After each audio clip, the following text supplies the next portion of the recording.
reality. And we are live now at the University of Michigan in Ann Arbor. President Obama to address the graduating class of the University of Michigan. The president of the university, Mary Sue Coleman, speaking now before the introduction of President Obama. You're watching live coverage here on C-SPAN.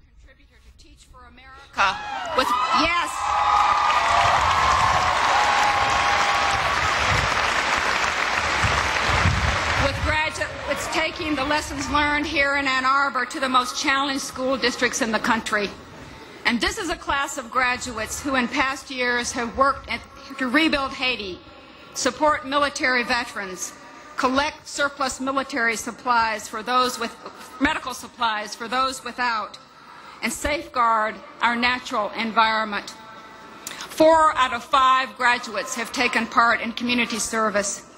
Some of you today are wearing red cords that recognize the depth of your engagement. Michigan students have stepped forward to give more than 35,000 days of service in 1 year. Mr. President,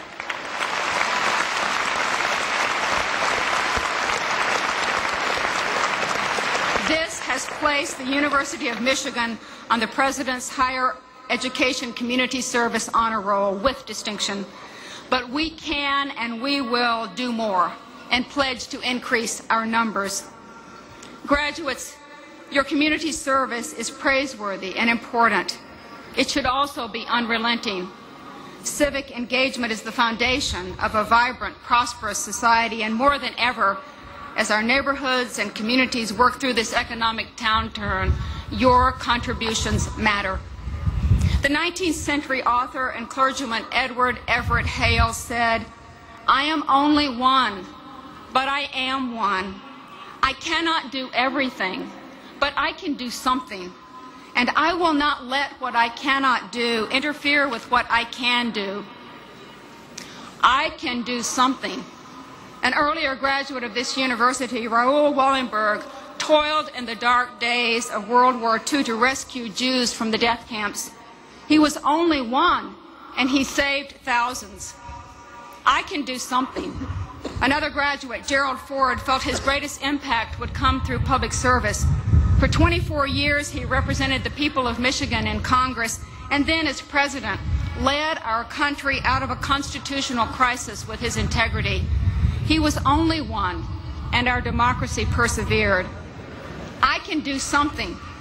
8 of your classmates graduate today having spent months immersed in the Semester in Detroit program, working to do better in the state's largest, most challenging community.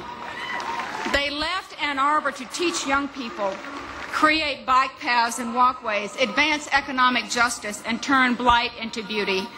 One semester brought many changes, and as often happens after a semester in Detroit, these new graduates are staying on to contribute more. I can do something. Our 44th president knows firsthand the challenges and rewards of working in neighborhoods and striving to build communities. As he told us, service is how we will meet the challenges of our time, and there are many. Answering this call to serve makes us stronger, more productive, and more compassionate. 18 months ago, many of you voted in your first presidential election.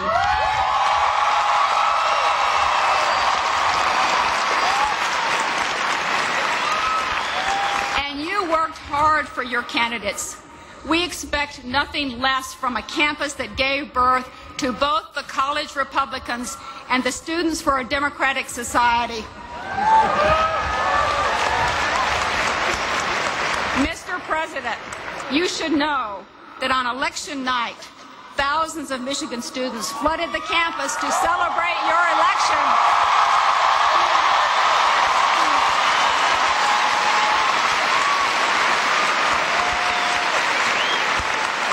It was a spontaneous, spirited outpouring unlike anything we have seen in Ann Arbor in a long time.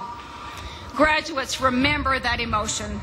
Remember the joy of running through the streets. Remember being part of something bigger than yourself. That is the feeling of making a difference. Take it with you, share it freely, transform our world with your ideas, your actions, and your service to others. Like your predecessors, you will make us proud.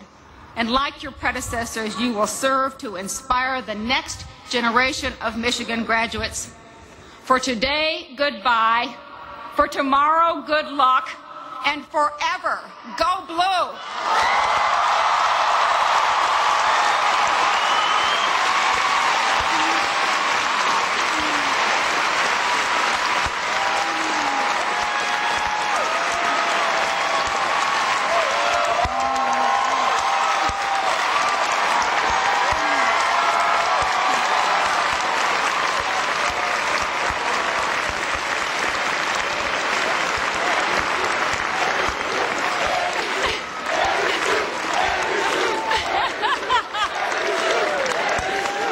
It is now my pleasure to introduce the governor of the great state of Michigan. Please give her a warm welcome.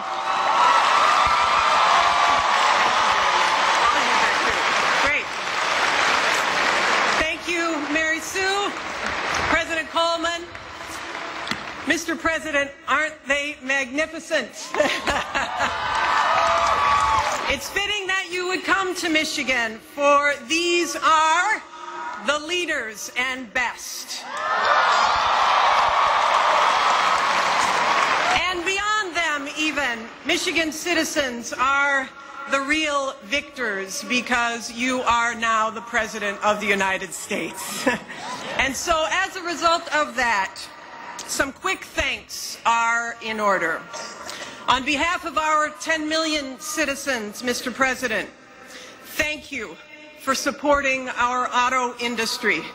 General Motors, Ford, Chrysler,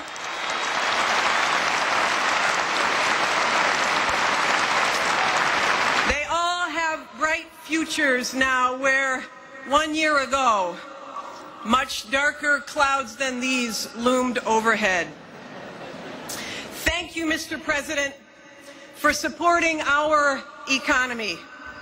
Last August, Vice President Biden came to Michigan to announce $1.35 billion in federal grants to spur our advanced battery and electric vehicle sector, ensuring that the electric car would be researched, designed, and built in America, in Michigan. No other state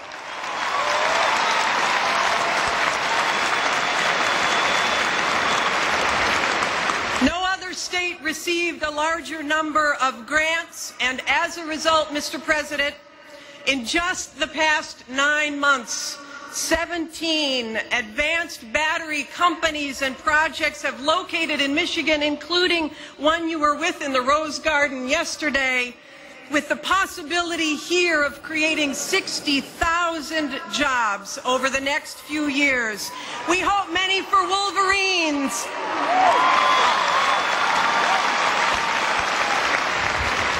Because we know that our Wolverines want to contribute to making America independent of foreign oil. We could not transform Michigan from being the Rust Belt to the Green Belt without your support, Mr. President. And while I'm at it, I want to thank you for fighting as well for a clean energy jobs bill in the months to come.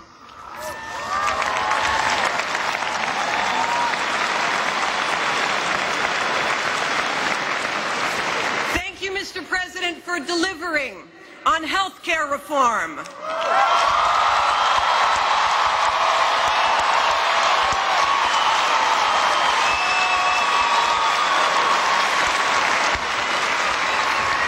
Mr. President, for delivering for these young people and those who follow them increased access to college by expanding the Pell Grant and reforming our student loan system.